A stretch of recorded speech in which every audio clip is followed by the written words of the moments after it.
पूर्णमदः पूर्णमिदं पूर्णात् पूर्णमुदच्यते पूर्णस्य पूर्णमादाय पूर्णमेवावशिष्यते।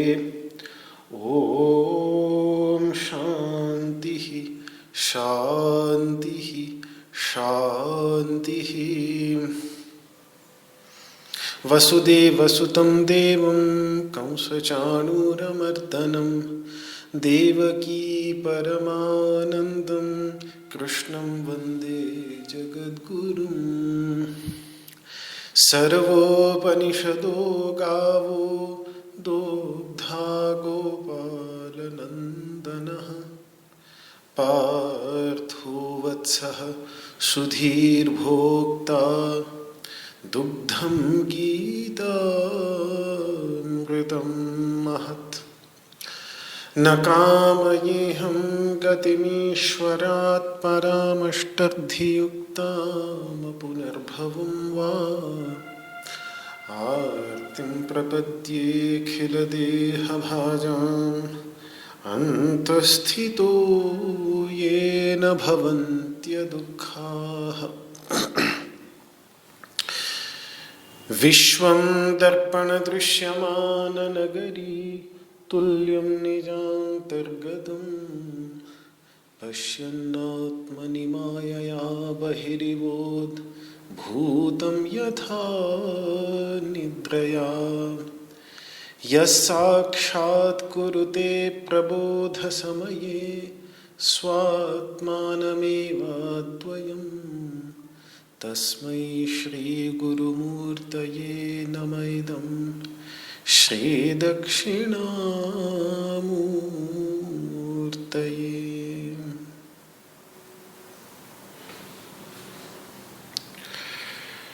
ओम नमो भगवते वासुदेवाय। श्रीमद्भगवद गीता के सांख्य योग नामक दूसरे अध्याय पर विचार एवं स्वाध्याय चल रहा है, जिसमें से दूसरे अध्याय का जो नाम है सांख्य योग, उसमें योग शब्द पर और सांख्य तत्व पर भी विचार किया। अब प्रथम श्लोक की ओर आ सकते हैं, पर उससे पहले पिछले अध्याय के अंतिम श्लोक की झांकी को अपने मन में बैठा लें, जिसमें संजय ही कह रहे हैं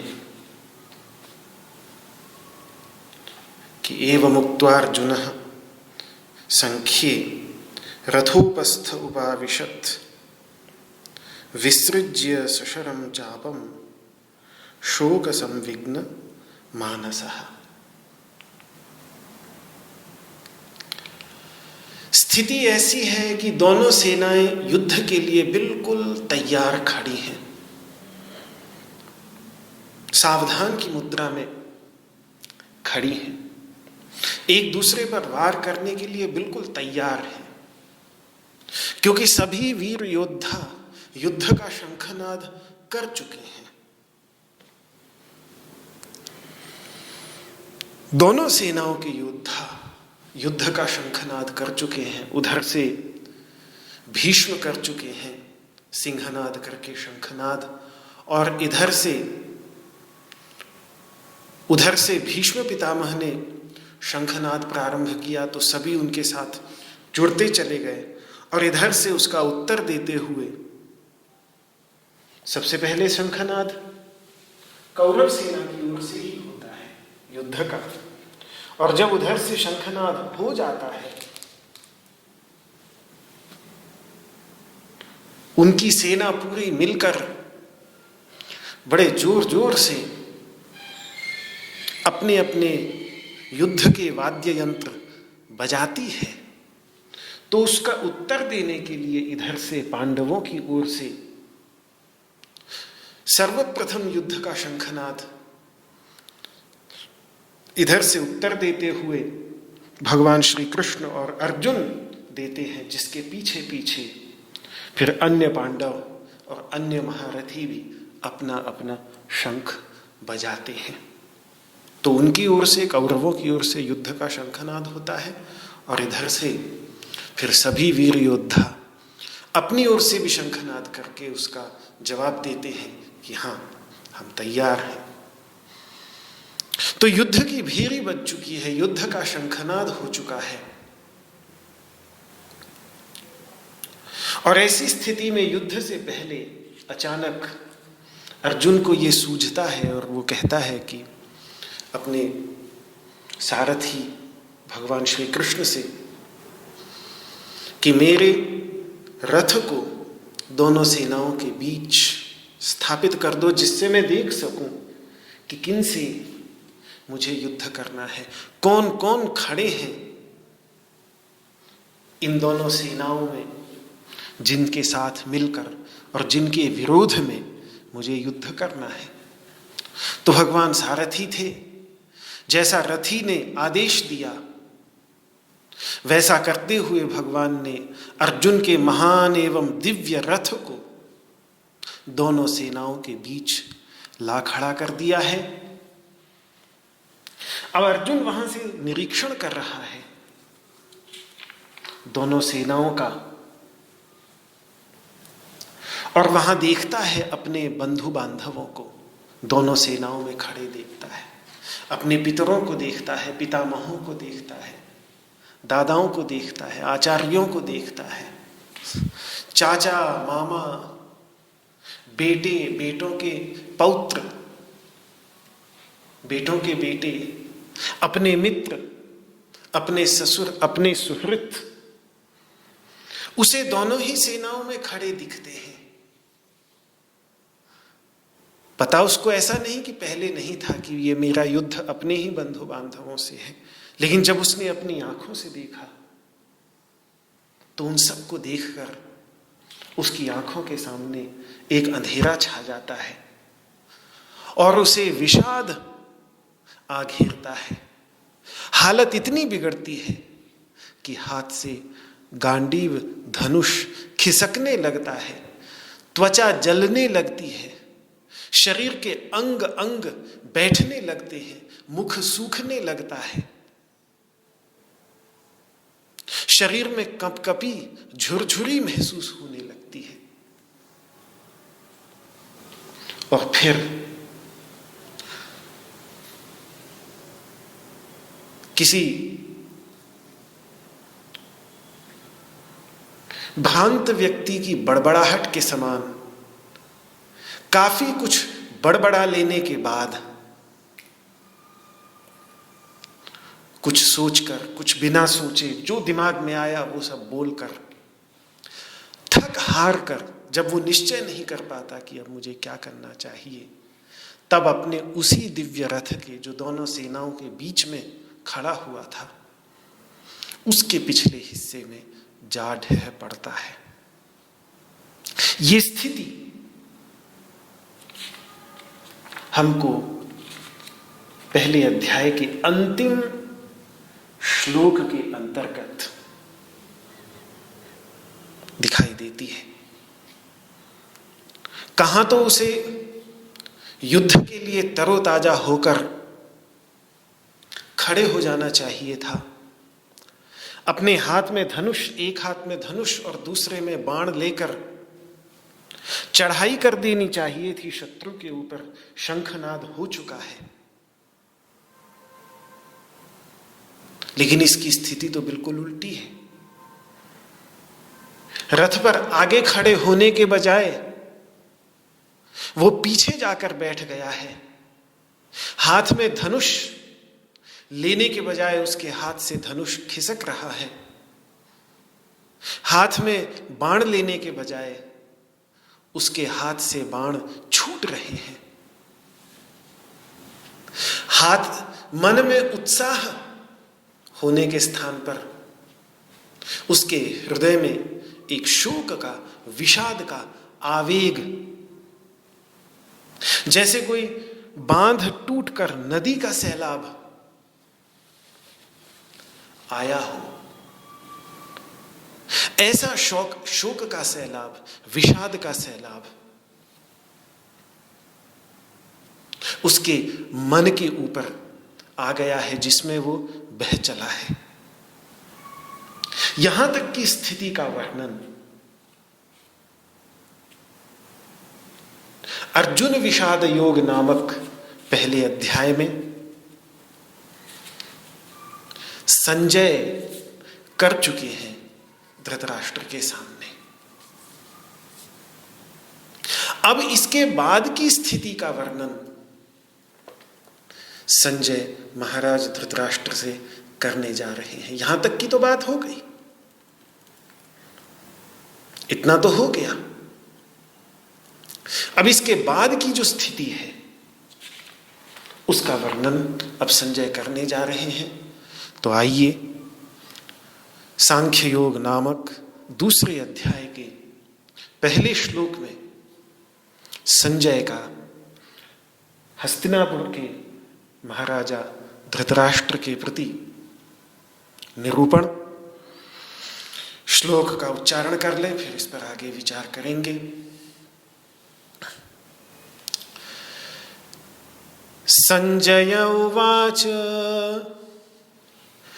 तं तथा कृपयाविष्टम् अश्रुपूर्णाकुलेक्षणम् विषीदन्तमिदं वाक्यम् उवाच मधुसूदनः तं तथा कृपयाविष्टम् अश्रुपूर्णाकुलेक्षणम् विषीदन्तमिदं वाक्यम् उवाच मधुसूदनः तं तथा कृपयाविष्टम् अश्रुपूर्णाकुलेक्षणम् विषीदन्तमिदं वाक्यम् उवाच मधुसूदनः।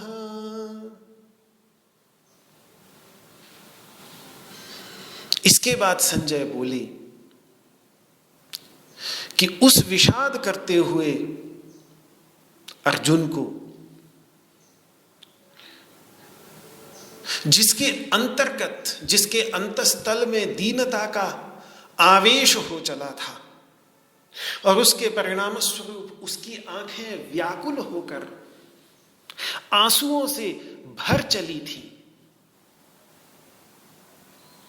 ऐसे विषाद करते हुए अर्जुन से भगवान मधुसूदन ने यह वाक्य कहा।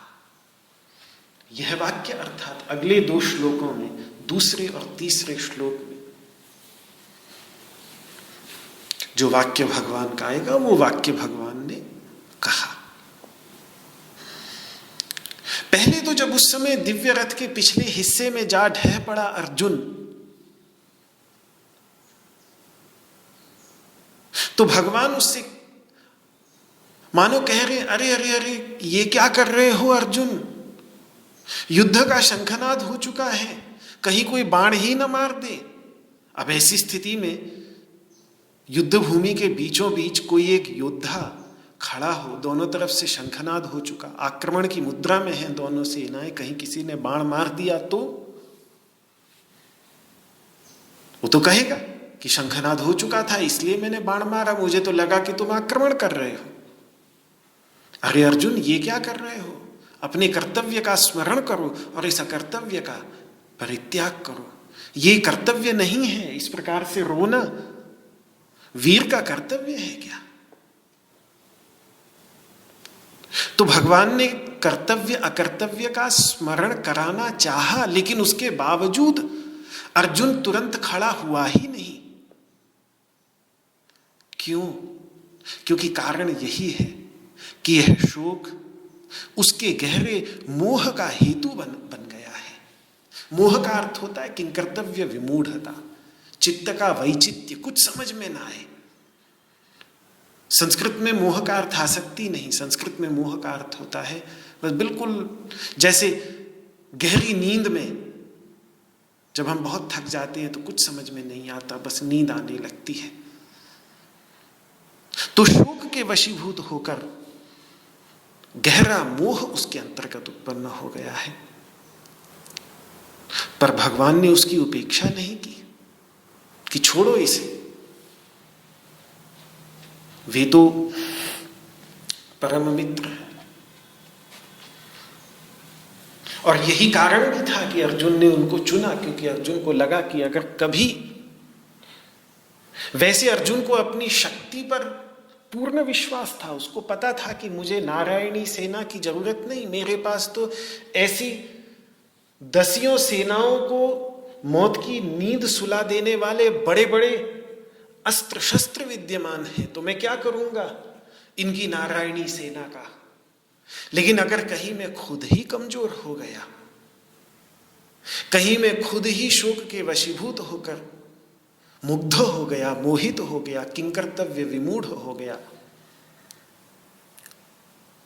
मैं खुद ही शक्ति से रहित हो गया, उत्साह से रहित हो गया, तो फिर ये सारे के सारे अस्त्र शस्त्र मेरे धरे के धरे रह जाएंगे, फिर इनकी कोई शक्ति मेरे काम नहीं आएगी। उस समय मेरे अंदर उत्साह का संचार करने वाले, मुझे मेरे अंतर्गत उस वीरता को पुनः जागृत करने वाले, मुझे पुनः कर्तव्य का बोध कराने वाले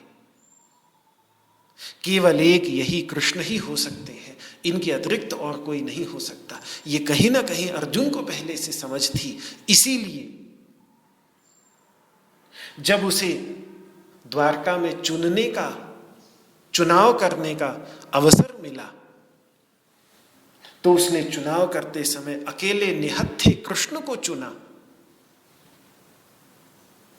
उनकी जो नारायणी सेना, यादव वीरों की, वृष्णि वंश के वीरों की, यदु वंश के वीरों की जो सेना थी, उस सेना को न चुनकर निहत्थे अकेले सभी शस्त्र अस्त्रों से रहित कृष्ण को उसने चुना। क्योंकि जब ऐसा समय आएगा तो उसे पता है कि भगवान मेरी उपेक्षा नहीं करेंगे, मेरे मन में किसी भी प्रकार की दुविधा होगी तो उस दुविधा की निवृत्ति करेंगे और मेरे विचारों में स्पष्टता को दोबारा लौटा कर लाएंगे। तो उसके बाद तो मैं अपने आप संभाल लूंगा, मुझे किसी के अस्त्र शस्त्र नहीं चाहिए, किसी का बाहुबल नहीं चाहिए, किसी की शक्ति नहीं चाहिए, केवल आध्यात्मिक सहारा चाहिए। तो भगवान ऐसे क्षणों में उसकी उपेक्षा नहीं करते, अपितु आगे के वाक्यों के द्वारा उसे समझाने का प्रयास करते हैं। यही उनकी सन्निधि है कि उनकी सन्निधि, अपनी सन्निधि से वो शक्ति का संचार कर देते हैं।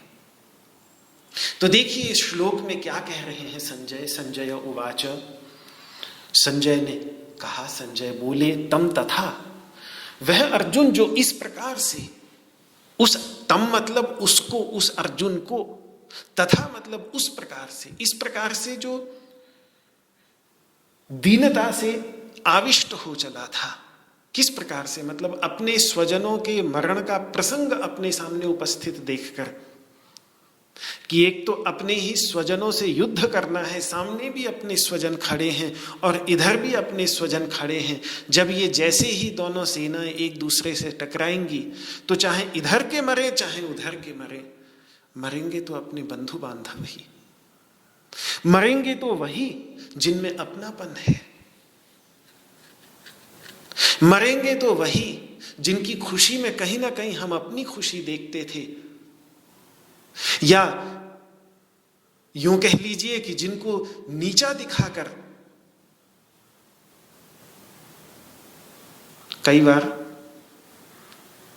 अपने ही बंधु बांधवों में कुछ ऐसे भी होते हैं जिनको खुश करके हमें खुशी मिलती है, और कुछ ऐसे भी होते हैं जिनके सामने हमारा खूब विकास हो जाए, खूब ऊंचे चढ़ जाए, तो उनको उस प्रकार से दिखाकर भी, नीचा दिखाकर मन को बड़ी शांति मिलती है। पर होने तो चाहिए ना वो ही मर जाए। इतना बड़ा युद्ध करके जब हस्तिनापुर की गद्दी पर बैठेंगे, हस्तिनापुर का शासन मिलेगा, तो वो भी तो होने चाहिए जिनको दिखाकर कह सकें, लो देखो तुम कहते थे कि हस्तिनापुर का साम्राज्य नहीं मिल पाएगा, हमने अपने बाहुबल से प्राप्त किया। वही नहीं रहेंगे तो फिर आनंद आधा रह जाएगा हस्तिनापुर के साम्राज्य का। तो उन सब के मरण का प्रसंग अपने सामने, चाहे वो स्वजन ऐसे हों जो प्रिय हों या स्वजन ऐसे जो अप्रिय हों, दोनों ही स्थितियों में प्रिय स्वजनों का रहना भी जरूरी है और अप्रिय स्वजनों का भी रहना जरूरी है।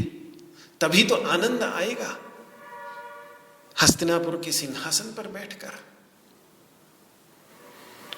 जब उनके मरण का प्रसंग अपने सामने उपस्थित देख रहा है अर्जुन, तो उसके अंतर्गत कृपया आविष्टम, उसके अंतर्गत कृपा का आवेश हो गया है। कृपा बहुत ही सुंदर शब्द है संस्कृत का। ये कहते हैं ना, भगवान की कृपा हो हमारे ऊपर, भगवान की कृपा हो, भगवान की दया हो, भगवान की करुणा हो, तो ये तो बहुत महान गुण है। कृपा, दया, करुणा पर्यायवाची शब्द हैं। पहले अध्याय में ये कृपा शब्द आ गया था, कृपया परया विष्णु विषीदन्निदम अब्रवीत, वहां भी यही बात थी। तो बहुत बड़ा गुण है। ये गुण आ जाए जीवन के अंतर्गत, कृपा आ जाए, तो योग दर्शन तो ये कहता है, कृपा का अर्थ करुणा, दया, जिसके अंतर्गत करुणा आ जाए उसका तो चित्त प्रसन्न हो जाता है, चित्त शांत हो जाता है। मैत्री, करुणा, मुदिता, उपेक्षा, ये जो चार ब्रह्म विहार प्राचीन काल से योग के मनीषी समाधि की गहराइयों में जाने से पहले अपने अंतर्गत इनका संचार करने के लिए कहते हैं। सभी के प्रति मित्रता का भाव, सभी के प्रति करुणा का भाव, और मुदिता यानी प्रसन्नता, कोई अच्छा काम कर रहा है तो ईर्ष्या न करके उसके प्रति प्रसन्नता का भाव, और जो अपना कुछ अनिष्ट कर रहा है उसके प्रति उपेक्षा का भाव, क्षमा का भाव। ये चार चित्त को, चित्त परिकर्म है, चित्त को शुद्ध करते हैं, चित्त के अंतर्गत जो दोष हैं उन दोषों का परिमार्जन करते हैं और चित्त के अंतर्गत प्रसाद लाते हैं। इतना महान गुण है ये कृपा, ये दया, ये करुणा। महर्षि गौतम ने सम्यक ज्ञान की प्राप्ति के लिए 8 गुण गिनाए हैं।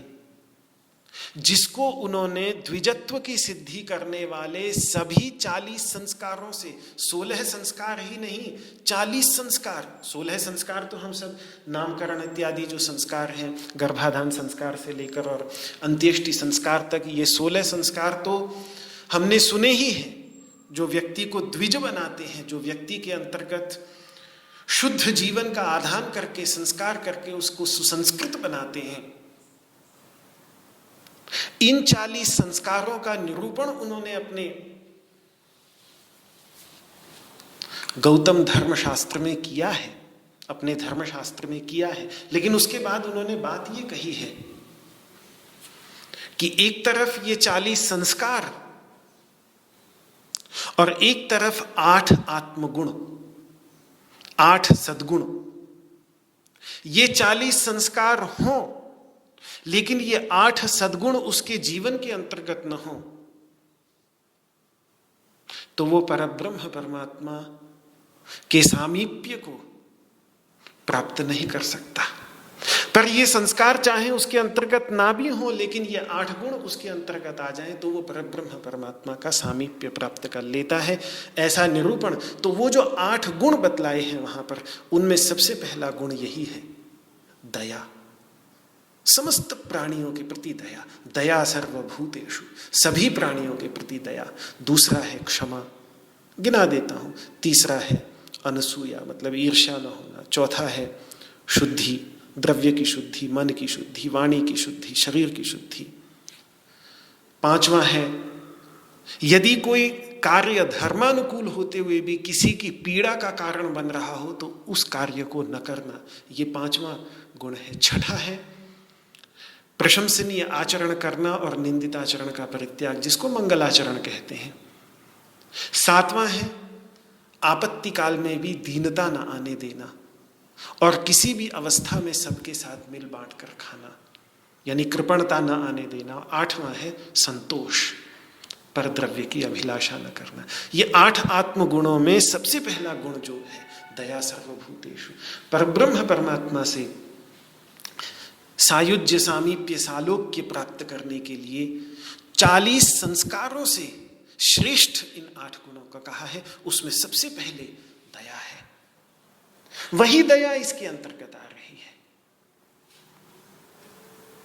लेकिन दुख की बात यह है कि यह दया उचित स्थान में नहीं है, अस्थान में है। यदि उचित स्थान में होती, बिना अपना पराया भेद किए हुए उत्पन्न होती, ये दया तो उसके अंतर्गत उत्पन्न हुई है, कृपा तो उसके अंतर्गत उत्पन्न हुई है, लेकिन अपने पराये का भेद करके उत्पन्न हुई है। अपने बंधु बांधव दिख रहे हैं तो इसलिए उसके अंतर्गत दया उत्पन्न हुई है।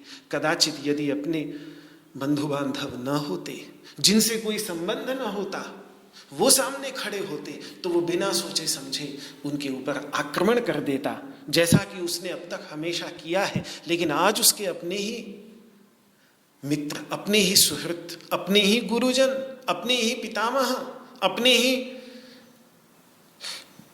ससुर, अपने ही नाना, ये सब खड़े हैं सामने। तो जो ये करुणा उसके अंतर्गत उत्पन्न हुई है, कृपा उसके अंतर्गत उत्पन्न हुई है, ये अपना पराये का भेद करके उत्पन्न हुई है। अगर ऐसा नहीं होता, ये करुणा उचित स्थान में होती, बिना अपना पराया भेद किए हुए उत्पन्न होती, तो ये करुणा अर्जुन को परब्रह्म परमात्मा से मिलाने का साधन बनती, उसके अंतःकरण को शुद्ध करने का साधन बनती, उसके अंतःकरण में प्रसाद उत्पन्न करती, प्रसन्नता उत्पन्न करती, अर्जुन को बुद्ध बना डालती।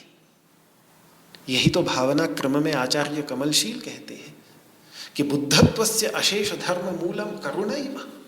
बुद्धत्व की प्राप्ति कराने वाले जितने भी धर्म हैं, उन सब धर्मों की जड़ में एक धर्म है, करुणा। इसलिए सबसे पहले अपने जीवन के अंतर्गत करुणा का ही साधक को संचार करना चाहिए, जो जागृत होना चाहता है, जो बुद्धत्व की प्राप्ति करना चाहता है।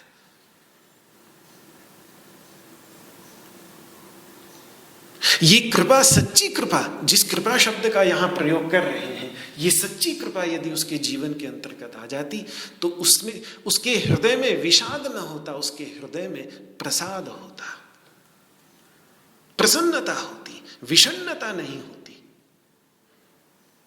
पर उसके साथ तो उल्टा ही घटित हुए जा रहा है। वो बुद्ध नहीं बन रहा, वो तो सुप्त बना जा रहा है, मूढ़ बना जा रहा है, बुद्धू बना जा रहा है। कहां तो इस कृपा को उसे बुद्ध बनाना चाहिए था, लेकिन वो प्रसुप्त गहरी नींद में सोया हुआ मोहित बना जा रहा है। विक्षेप के जो बाह्य लक्षण महामुनि पतंजलि ने योग सूत्र में बतलाए हैं, मन पूरी तरह से विक्षिप्त हो जाए तो वो सारे के सारे लक्षण उसके अंतर्गत दिखने लगे हैं। विक्षेप के लक्षण गिनाए हैं महामुनि पतंजलि ने कि बहुत बड़ा दुख, दौर मनस्य, मन बिल्कुल दूषित हो जाए, बड़ा खराब हो जाए मन, अंग अंग कांपने लग जाए, खड़ा ना हो पाए, सांस जोर जोर से चलने लगे। ये सब विक्षेप के बाह्य लक्षण महामुनि पतंजलि ने योग सूत्र में गिनाए हैं। वही एक एक लक्षण पहले अध्याय में अर्जुन के अंतर्गत साफ साफ दिख रहा है।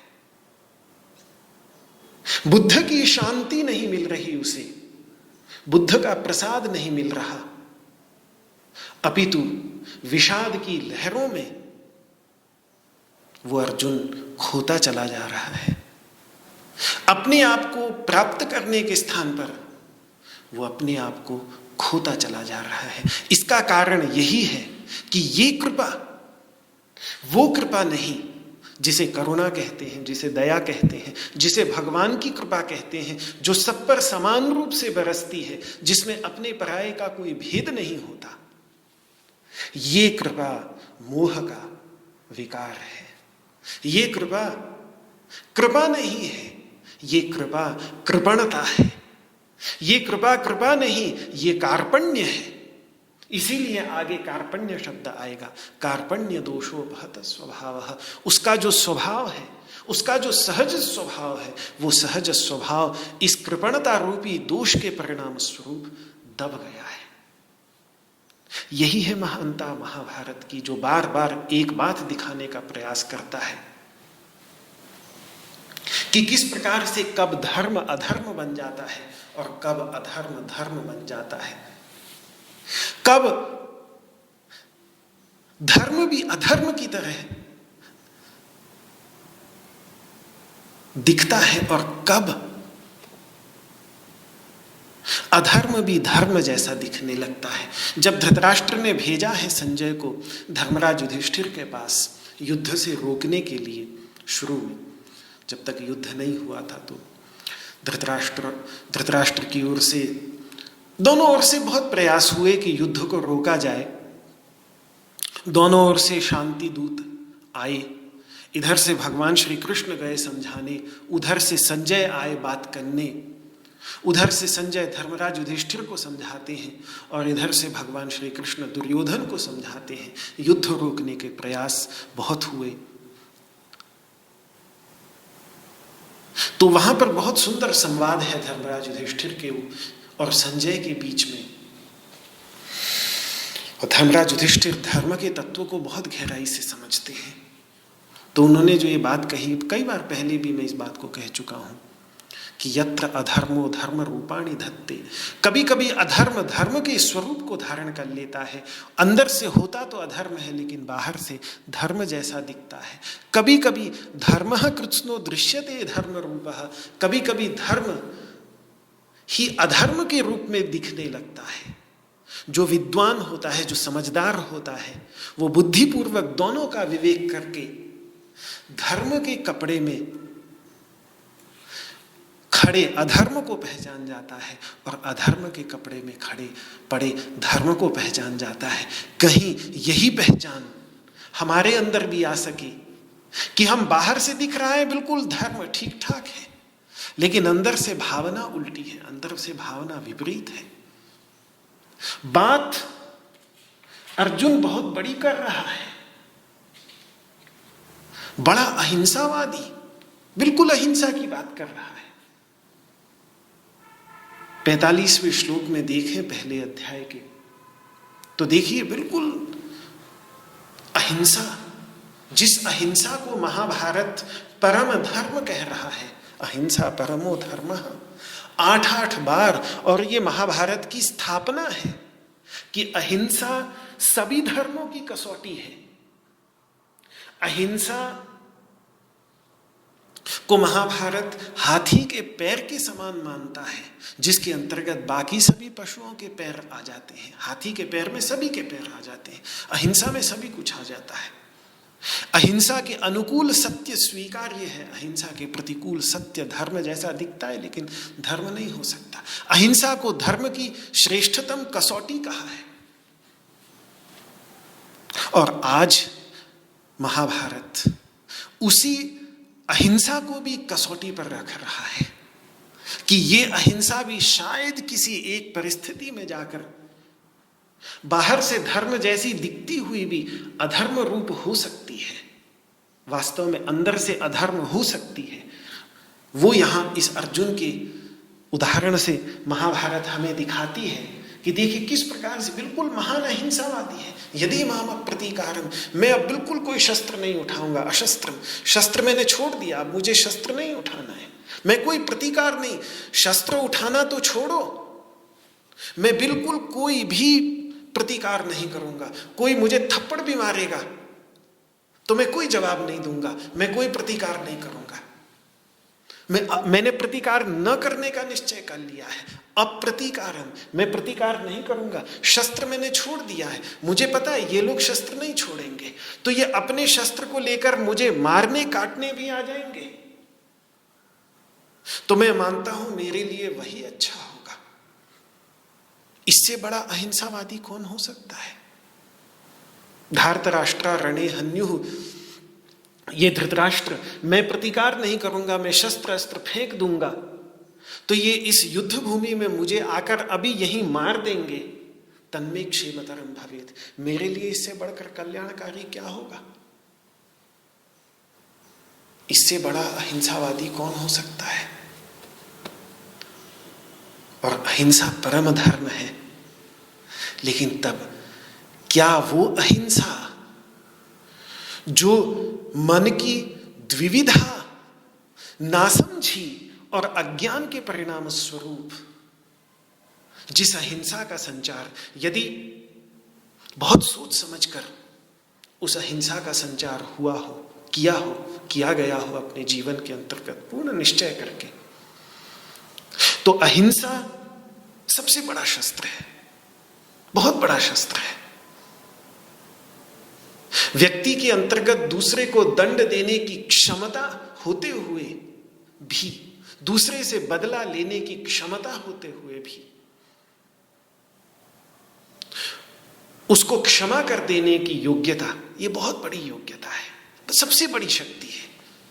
तो अहिंसा के लिए युद्ध करने से भी बड़ी शक्ति चाहिए, लेकिन वो अहिंसा धर्म स्वरूप तब है जब वो ज्ञान के अंतर्गत प्रतिष्ठित हो, समझ के अंतर्गत प्रतिष्ठित हो। यदि नासमझी के अंतर्गत, अज्ञान के अंतर्गत, द्विविधा से ग्रसित मन के अंतर्गत, जिस मन में कोई स्पष्टता नहीं, जो मन अपनी स्पष्टता खो चुका हो, ऐसे मन से निकलने वाली अहिंसा कभी किसी का फायदा नहीं कर सकती। अर्जुन जितने बड़े ही अहिंसावादी कृष्ण भी हैं।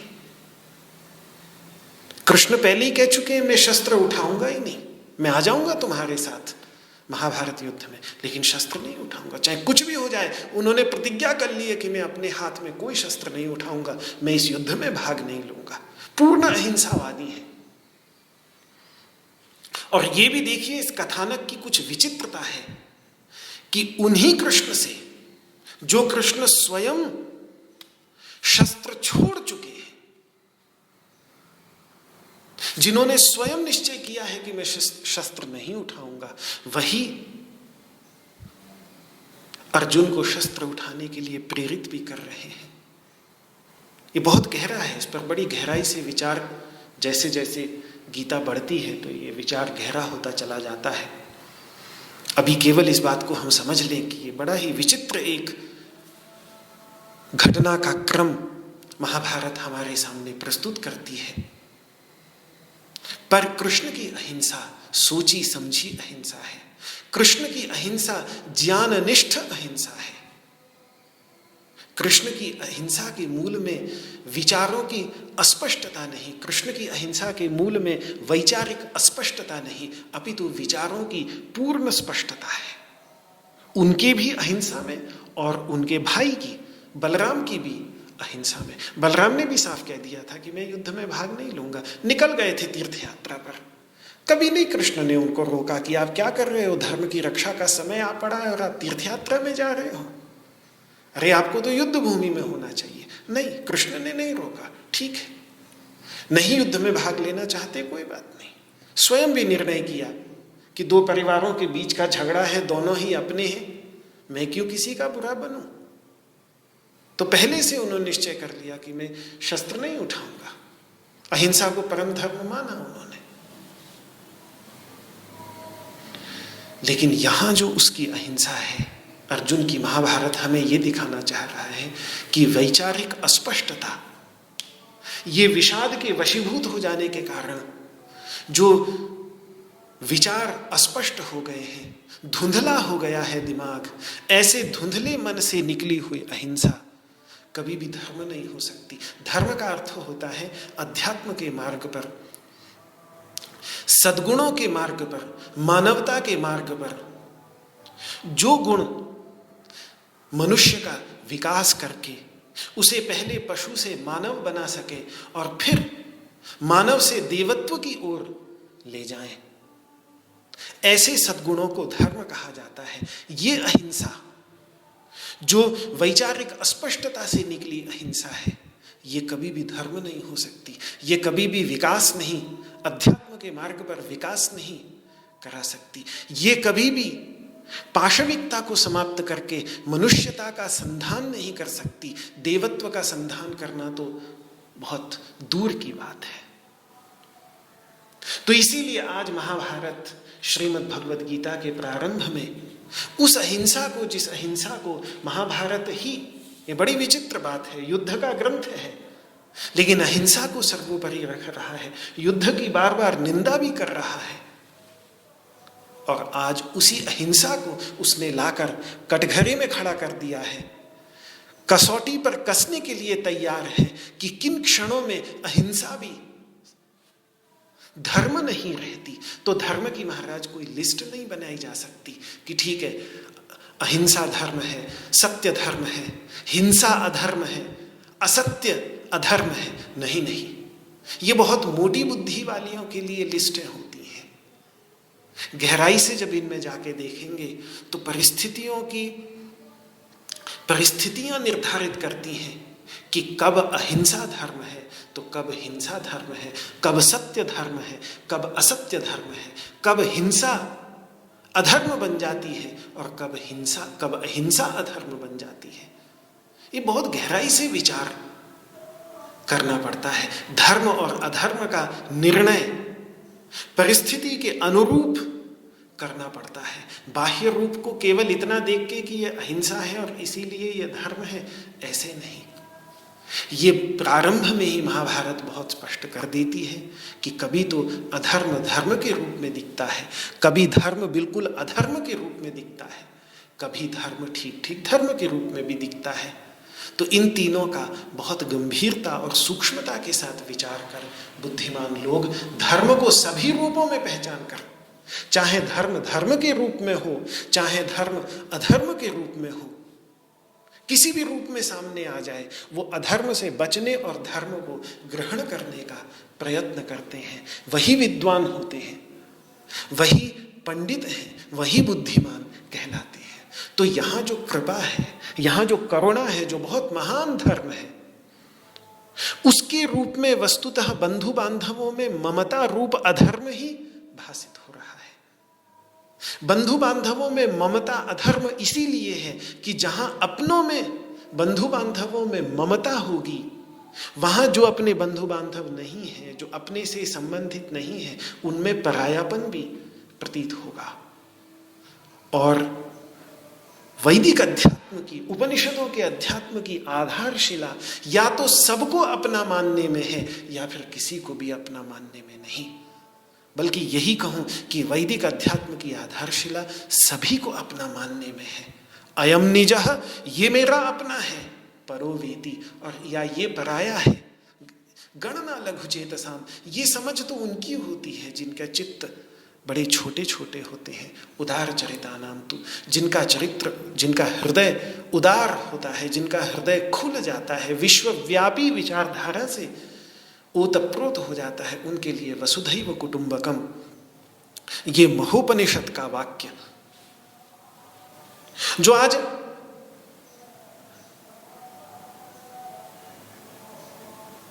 बहुत प्रसिद्ध है, लेकिन वास्तव में ये अध्यात्म की गहराइयों में संपूर्ण विश्व के साथ एकात्मता का अनुभव कर चुके ऋषियों की अनुभूति है, जिसमें केवल अपनों में अपनापन नहीं, बल्कि आज तक जिनको पराई समझ रहे थे उनके अंतर्गत भी अपनापन का संचार। वहां करुणा ठीक है, लेकिन यदि बंधु बांधवों में ममता, अपनापन के परिणाम स्वरूप कुछ सीमित मनुष्यों के कुछ समूह मात्र में, एक छोटे से समूह मात्र में ही अपनापन होने के कारण जो करुणा, जो कृपा केवल उस समूह मात्र तक ही सीमित रह जाती है, वो बाहर से देखने में तो लगेगा कि ये व्यक्ति बड़ा करुणा निधान है, बड़ा कृपालु है, लेकिन अंदर से देखेंगे तो वास्तव में उसकी ये करुणा, उसकी ये कृपा केवल अपनों तक ही सीमित है। जिनको वो अपने समझ रहा है उन्हीं तक ही सीमित है। तो वो दिख रहा है बाहर से धर्म जैसा कि हाँ भाई ये करुणा निधान है, कृपालु है, लेकिन वास्तव में बाहर से धर्म के जामे में अंदर अधर्म छुपा हुआ है। तो अर्जुन की चाहे अहिंसा हो या अर्जुन की करुणा हो, अर्जुन की कृपा हो, जामा बाहर से धर्म का है, वेश बाहर से धर्म का है, लेकिन अंदर से अपनों में ममता रूप अधर्म ही भासित हो रहा है। अध्यात्म की वहां गुंजाइश नहीं, वहां अध्यात्म के मार्ग पर उद्धार नहीं होगा, विकास नहीं होगा, अग्रसर नहीं हो सकता, बल्कि ऐसी करुणा, ऐसी अहिंसा, ऐसी दया उसके आध्यात्मिक विकास का नहीं, अपितु आध्यात्मिक संकीर्णता, ह्रास का कारण बनेगी। यहां की करुणा, यहां की कृपा वो नहीं है जो 16वें अध्याय में दैवी संपत्ति का चिंतन करते हुए भगवान कहते हैं, दया भूतेषु, समस्त प्राणियों में दया, दया भूतेष्वलोलुप्त्वम, सभी प्राणियों में दया, अद्वेष्टा सर्वभूतानां मैत्रः करुणा एव च, जो भगवान के भक्त के अंतर्गत वो प्राणी मात्र के प्रति दया नहीं जो वास्तव में सभी धर्मों का मूल है, अपितु यहां जो कृपा है, यहां जो दया है अर्जुन के अंतर्गत, उसके रूप में अहमता, ममता और निहित स्वार्थ जैसे अधर्म अपने को प्रस्तुत कर रहे हैं। तो जामा है करुणा का, वेश है करुणा का, वेश है अहिंसा का, वेश है कृपा का, वेश है दया का, लेकिन उसके अंतर्गत छुपे कौन है? भेड़ की खाल में छुपा भेड़िया कौन है? यहां भेड़ की खाल में छुपा भेड़िया है, यहां अहंता। भेड़ की खाल में छुपा है सीमित ममता, भेड़ की खाल में छुपा भेड़िया है यहां पर निहित स्वार्थ। यह अधर्म है। क्यों? क्योंकि ये व्यक्ति के विकास को रोकते हैं। आज इन महान धर्म जैसे प्रतीत होने वाले तत्वों के अंतर्गत ये छुपे हुए हैं और इनको कृष्ण पहचान रहे हैं, अर्जुन नहीं पहचान पा रहा है। क्यों? क्योंकि अर्जुन अपने विचारों की, ऐसा नहीं कि अर्जुन को पता नहीं, लेकिन विचारों की स्पष्टता को खो चुका है, विवेक की योग्यता को खो चुका है और वो स्वयं समझ रहा है इस बात को। धर्म सम्मूढ़ चेता, मेरा चित्त धर्म के प्रति मोहित हो रहा है, मैं नहीं पहचान पा रहा हूं कि क्या धर्म है और क्या अधर्म।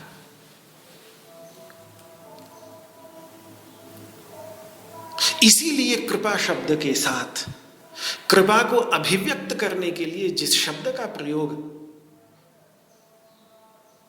इस महाभारत के लेखक भगवान वेदव्यास जी, भगवान गणेश जी और बोलने वाले संजय कर रहे हैं, आविष्ट शब्द का प्रयोग कर रहे हैं, तम तथा कृपया आविष्टम।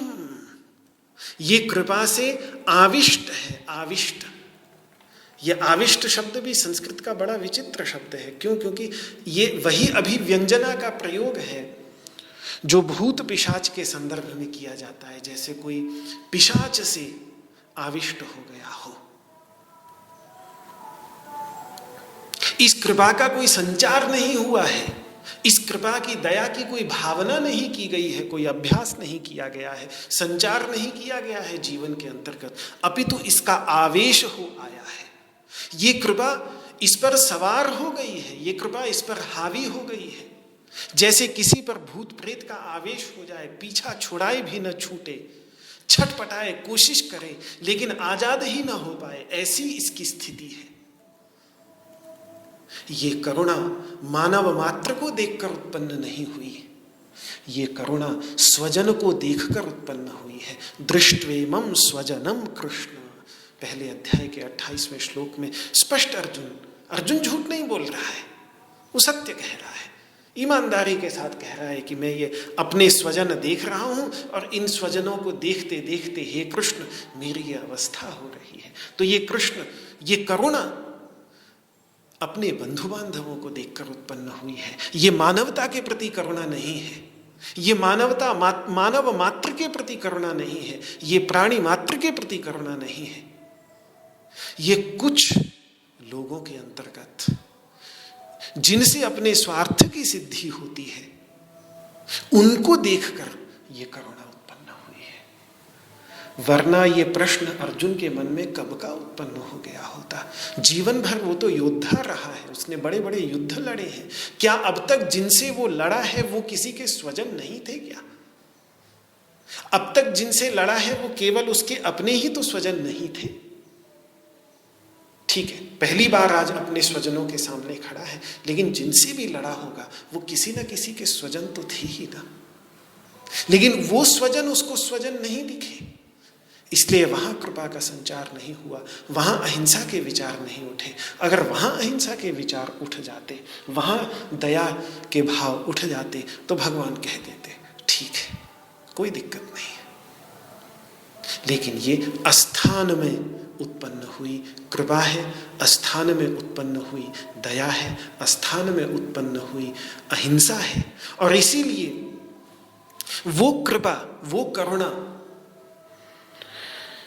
जो योग दर्शन के आचार्यों के अनुसार प्रसाद की ओर ले जाती है, प्रसन्नता की ओर ले जाती है, जीवन को शांति प्रदान करती है, मानव को इस योग्य बनाती है कि वो समाधि की गहराइयों में जा सके, शमथा की गहराइयों में जा सके, शम यानी मानसिक शांति की गहराइयों में जा सके, उससे ठीक उल्टा प्रभाव इस कृपा का है, इस करुणा का है। प्रसाद की ओर नहीं अपितु विषाद की ओर ले जाने वाली है ये कृपा। और यही दिख रहा है अश्रुपूर्णा कुलेक्षणम, उसके ईक्षण मतलब उसकी आंखें जिनसे वो देख रहा है अपने बंधु बांधवों को, वहां वो दर्द निकल बह रहा है।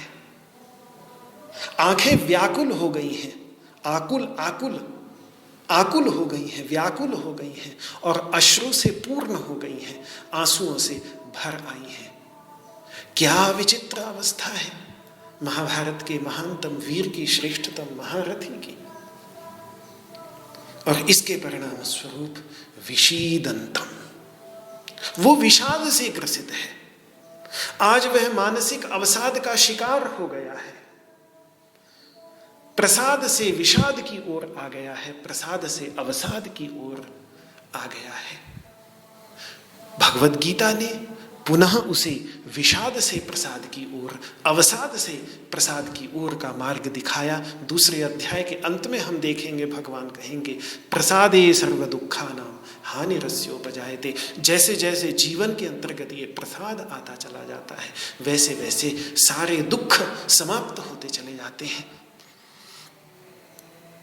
तो जब जीवन में प्रसाद आता है तो दुख के समुद्र में से व्यक्ति निकलता चला जाता है, जबकि जब जीवन के अंतर्गत विषाद आता है तो दुख के समुद्र में डूबता चला जाता है। विषाद और प्रसाद और अवसाद सब में एक ही धातु है, साद। साद का अर्थ होता है बैठना।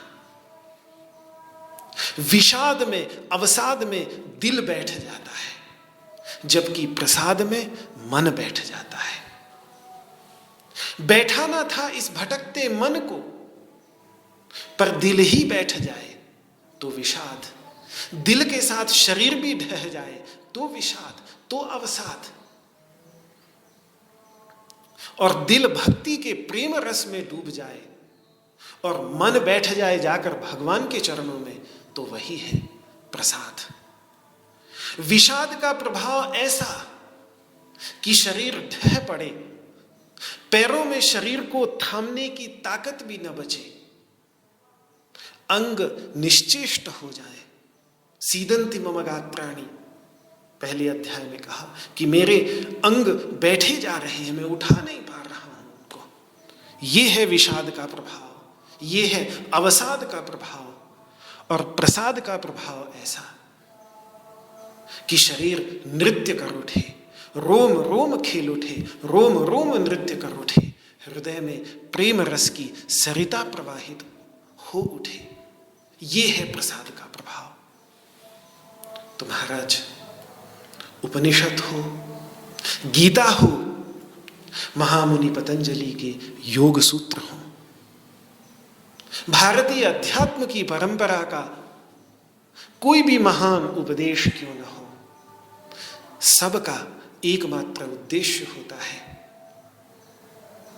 विषाद समाप्त करना और प्रसाद की प्राप्ति कराना। ऐसा ही कुछ हमें उपनिषदों में भी दिखता है। सनत कुमार नारद जी के संवाद में मैंने कहा था छांदोग्य उपनिषद का बड़ा प्रभाव है श्रीमद् भगवद गीता के ऊपर। एक प्रभाव इस रूप में भी दिखता है कि नारद जी बहुत ही शोक के समुद्र में डूबे हुए हैं, जा रहे हैं। महर्षि सनत कुमार, भगवान सनत कुमार जिनको स्कंद भी कहते हैं, उनके पास जाकर कहते हैं कि हे भगवान, श्रुतम ह्येव मे भगवत ऋषेभ्यः, आप जैसों से मैंने कई बार सुना है कि तरति शोकम आत्मवित्, आत्म तत्व को, अपने केंद्र में विद्यमान जो शुद्ध चैतन्य तत्व है उसको साक्षात्कार कर चुका व्यक्ति शोक के समुद्र के पार कर जाता है। पर आज मैं बहुत शोक, मेरा मन शोक में डूबा जा रहा है। सोहम भगवत शोचामी, मैं तो बहुत शोक के समुद्र में डूबा चला जा रहा हूँ। तम मां भगवान शोकस्य परम पारम तारयतु, आप मुझे मार्गदर्शन करें और इस शोक के दूसरी ओर मुझे आत्मज्ञान की नौका के द्वारा इस शोक के दूसरी ओर पहुंचा दे। ऐसा छांदोग्य उपनिषद में प्रसंग आता है। उपनिषद में भी ऐसा ही है, शोक से निवृत्ति का मार्ग दिखाया है। और वही चैलेंज आज भगवान श्री कृष्ण के सामने है कि अर्जुन, उनका परम प्रिय मित्र, बाल सखा, सबसे प्रियतम सखा, आज शोक के समुद्र में डूब रहा है। उसको क्या, शोक मतलब मनस्ताप, मन का संताप, अकृतार्थता बुद्धि। जीवन में जब कुछ कमी रह जाती है, भगवान शंकराचार्य शोक को इस प्रकार से स्पष्ट करते हैं, अकृतार्थता बुद्धि। जब कुछ ऐसा लगे कि कुछ जीवन में कमी रह गई, कुछ कमी, और वो धीरे धीरे अंदर से खाती चली जा रही है, सब कुछ है लेकिन फिर भी कुछ कमी रह गई है। और वो कमी, वो खालीपन इतना बढ़ जाता है जीवन के अंतर्गत कभी कभी कि फिर वो खाने को दौड़ता है। आत्महत्या के विचार आने लगते हैं, क्या क्या विचार आने लगते हैं जीवन के अंतर्गत। लेकिन यदि उस विषाद को भी, इतना भयावह विषाद, उस विषाद को भी यदि भगवान के सामने अभिव्यक्त कर दे, अपना जो सबसे परम प्रिय सखा है उस सखा के सामने अभिव्यक्त कर दे, तो वो विषाद फिर उस परमात्मा से योग का साधन बन जाता है। इसीलिए अर्जुन विषाद योग में, ऐसा नहीं, वहीं विषाद से, विषाद तो पहला पड़ाव है प्रसाद की ओर, कोई बात नहीं। जीवन के अंतर्गत विषाद आता है तो उसका तात्पर्य ये है कि कहीं कुछ कमी है जीवन के अंतर्गत, अब कुछ अपने जीवन को नई दिशा देने की आवश्यकता है। यदि आत्महत्या संबंधी विचार आते हैं, यदि जीवन में कुछ खालीपन महसूस होता हो, तो इसका मतलब है कि कहीं गलत दिशा में जा रही है जीवन की नौका। उस नौका को दूसरी ओर मोड़कर, उसी विषाद से प्रेरित होकर व्यक्ति प्रसाद की ओर जा सकता है। तो विषाद का एक बहुत बड़ा महत्व भी है। ये सब पहले अध्याय में विचार करते हुए आपने सुना होगा। तो ऐसे विषाद से ग्रसित अर्जुन को भगवान मधुसूदन ने ये वाक्य कहे, ये वचन कहे। ये मधुसूदन शब्द यहाँ बड़ा गहरा शब्द है। ऐसे ही नहीं बस मधुसूदन नाम रख दिया यहाँ पर भगवान को। पहली बात है, भगवान श्री कृष्ण का नाम है ही नहीं, ये नाम है भगवान विष्णु का, और भगवान विष्णु के अवतार भगवान श्री कृष्ण हैं, इसीलिए उनको भी मधुसूदन कह देते हैं। वरना मधु नामक, मधुसूदन का अर्थ होता है मधु नामक दैत्य का विनाश करने वाले। कृष्ण ने नहीं किया है, विष्णु ने किया है, लेकिन क्यों इस मधुसूदन शब्द का यहाँ प्रयोग कर रहे हैं, बड़ा गहरा रहस्य है इसका। पर इसका विचार मैं कल आपके सामने प्रस्तुत करूंगा। आज इस वाक पुष्पांजलि को यहीं भगवान श्री कृष्ण के श्री चरणों में समर्पित करता हूं।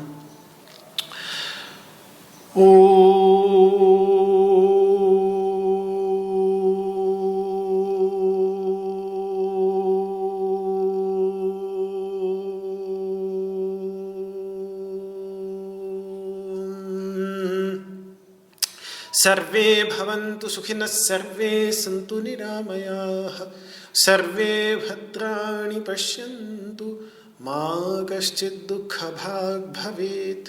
ॐ शान्तिः शान्तिः शान्तिः। न त्वहं कामये राज्यं न स्वर्गं न पुनर्भवं, कामये दुःखतप्तानां प्राणिनाम् आर्तिनाशनं। श्री कृष्णार्पणमस्तु। आपको मेरा हाथ जोड़ करके प्रणाम। जय श्री कृष्ण, जय श्री कृष्ण, जय श्री कृष्ण, जय श्री कृष्ण।